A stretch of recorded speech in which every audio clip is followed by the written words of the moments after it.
Donc, dans cette vidéo, en fait, nous allons vous parler de pas mal de choses, mais principalement de comment se mettre voilà, en action derrière la caméra. c'est ça, c'est exactement ça. Parfois, ça peut ne pas être évident de se mettre, en fait, de faire des vidéos, de se mettre face caméra, etc., parce que ça nous renvoie, voilà, il y a la peur du regard des autres, il y a la peur de ce que les gens vont penser des vidéos. Et parfois ça peut être hyper handicapant parce qu'on va pas forcément se lancer et puis faire ça, ou même on va faire la vidéo et puis on va finalement pas la publier. Donc pour dépasser en fait ces craintes, nous avons des petites astuces, des petits conseils en fait à vous révéler dans cette petite vidéo pour vous aider en fait à franchir le pas et puis à le faire. Et puis parce que chaque vidéo, en fait, la vidéo est comme un représentant. Il y a pas mal de personnes en fait qui viennent me voir parce qu'ils m'ont vu en fait sur internet, et puis le fait d'avoir posé une vidéo en fait sur internet, j'en ai pas mal sur ma chaîne, ça contribue en fait à créer une certaine crédibilité, une certaine réputation.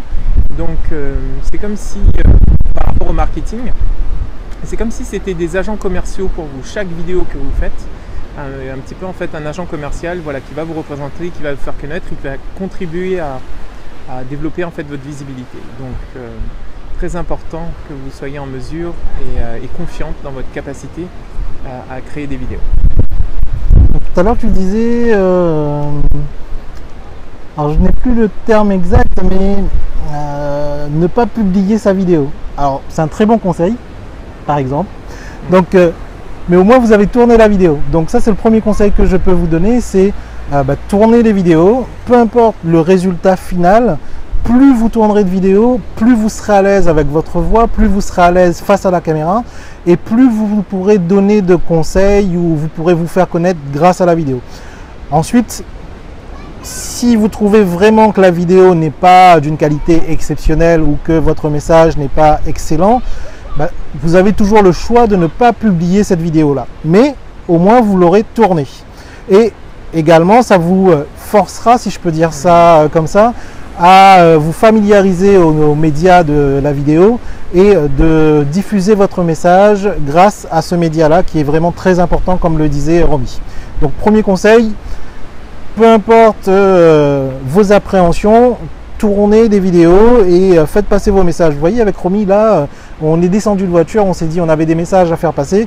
J'ai branché l'iPhone, donc c'est pas du matériel qui est très coûteux. Vous voyez que la vidéo, elle bouge un tout petit peu. Et pourtant, c'est pas le plus important pour Romy et moi. On voulait vous faire passer un message. Donc, si vous avez une audience, si vous avez un message à faire passer, sachez que la vidéo sera le meilleur moyen de faire passer ce message-là.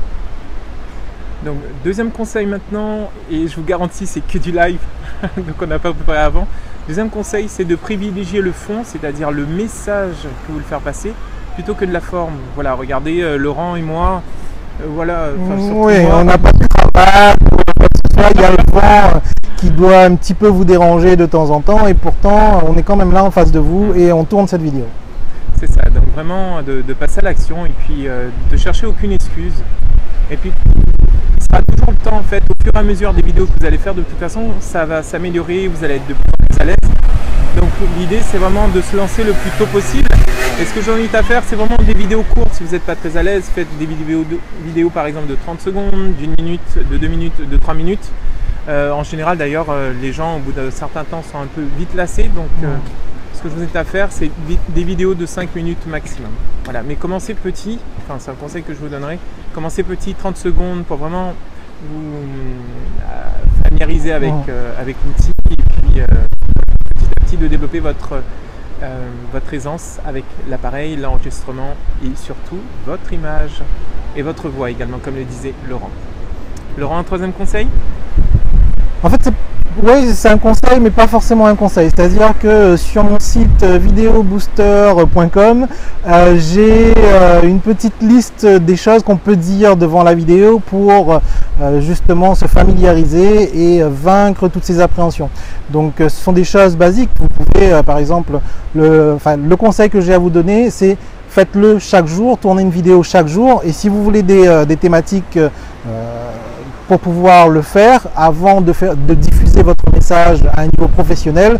C'est par exemple, aujourd'hui, je vais tourner une vidéo pour dire quel est mon film préféré, par exemple. Ça, c'est une chose. Donc, je vais prendre la caméra, je vais la brancher et je vais raconter à mon audience quel est mon film préféré. Dans le même état d'esprit, je peux vous dire également quel est mon livre préféré.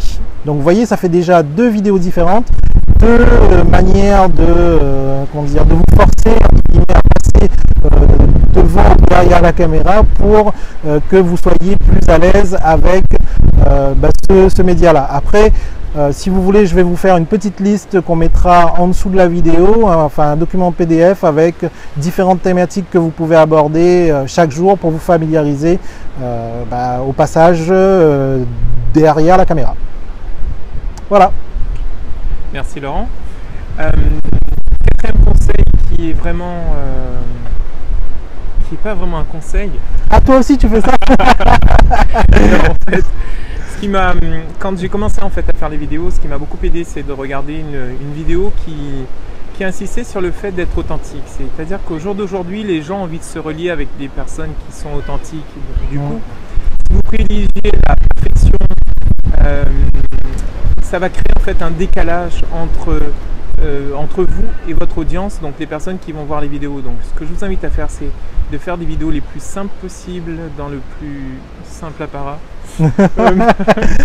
Avec dans votre vie de tous les jours, oui, voilà, exactement. Bon. Donc l'idée c'est ça, voilà, les gens veulent du contact, de la relation. La vidéo, qu'est-ce que c'est? C'est comme si vous parliez en fait à un ami, une personne qui est en face de vous. Et ce que je vous invite à faire, c'est quand vous faites des vidéos, c'est à ne regarder la caméra comme si c'était une personne. Voilà, que vous êtes enfin juste une personne et non pas d'imaginer en fait que derrière il y aura des milliers de personnes, ce qui va être vrai, hein, qui vont regarder vos vidéos. Donc faites comme si vous parliez à un ami quand vous faites vos vidéos. Et quand Romy vous disait une vidéo courte, en fait ce que vous devez privilégier, c'est une vidéo, une idée. Donc vous avez un message à faire passer, faites passer une seule idée par vidéo, d'où l'intérêt d'avoir des vidéos de 1 à 3 minutes, 5 minutes maximum. Voilà. Est-ce que tu as un cinquième conseil? J'ai beaucoup plus que 5 conseils encore, mais pour le format de la vidéo, on va dire qu'on va s'arrêter là pour l'instant. Si vous avez des questions, vous pouvez les poser en dessous de la vidéo et on se fera un plaisir de vous répondre. Voilà, tout simplement. Voilà. Laurent et moi, on va bientôt mettre en place en fait un programme de coaching. Donc, si vous souhaitez être coaché, donc un programme de coaching où vous allez être challengé en fait pendant 30 jours vous allez faire des vidéos pendant 30 jours pour vraiment développer en fait votre présence. Donc, si vous souhaitez participer, c'est un programme qui sera gratuit. Donc, n'hésitez pas. Vous avez juste en fait à remplir le formulaire qui s'ouvre sous la vidéo et puis vous recevrez en fait ce programme de coaching où vous serez challengé en fait pendant 30 jours sur votre attitude, vos habiletés en fait à parler devant une caméra. Donc on est bon pour la vidéo? On est bon pour la vidéo. On leur parle de quoi après? Des 3 choses pour sécuriser, pour créer un sentiment de sécurité. Ok, donc dans la prochaine vidéo, on vous parlera de 3 principes pour obtenir un sentiment de sécurité dans votre activité professionnelle. À bientôt. Ah bon, hein, je me disais que tu disais pas au revoir. Ah oui, c'est vrai. Donc rendez-vous dans la prochaine vidéo. Fais un clap pour moi s'il te plaît. Ah, c'est pas suffisant ça, un gros clap.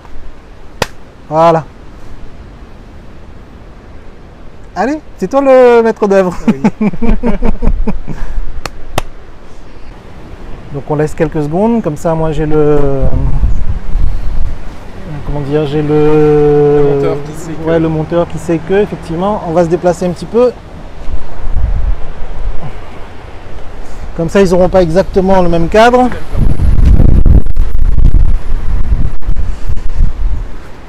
Voilà.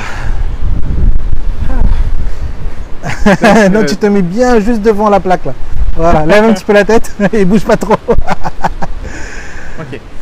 Donc bienvenue dans cette... Attends. Fais un clap, s'il te plaît. Comme ça, mais après on voit la plaque. De quoi? Je ne comprends pas. Parle. Tu veux comme ça?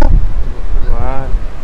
Ok, super. Bah viens un peu plus là alors, parce que sinon t'es pas bien dans le cadre. Bah voilà, c'est ça. Voilà. Je me disais aussi. Tu me refais un clap. Et on essaye de trouver un autre angle. Oui. On se met là en bas des marches. Allez, en bas des marches. Hop là. Bon, après, on verra si on garde la partie 30 jours de coaching, tu vois, ça m'est venu comme ça. Un programme de coaching, voilà. Non, non, alors programme de coaching, c'est exactement ce qu'on peut faire par rapport à ce que je te disais, la liste là. Pendant les 30 jours, on leur donne la liste de ce qu'il faut faire. Donc voilà, ça peut être ça, c'est très simple. Et ils savent que ce jour-là, ils doivent parler de leur film préféré, l'autre jour. Ils doivent les voilà. envoyer. Les envoyer, les publier, Les même si c'est en privé. Ils les publient. Cool. Voilà.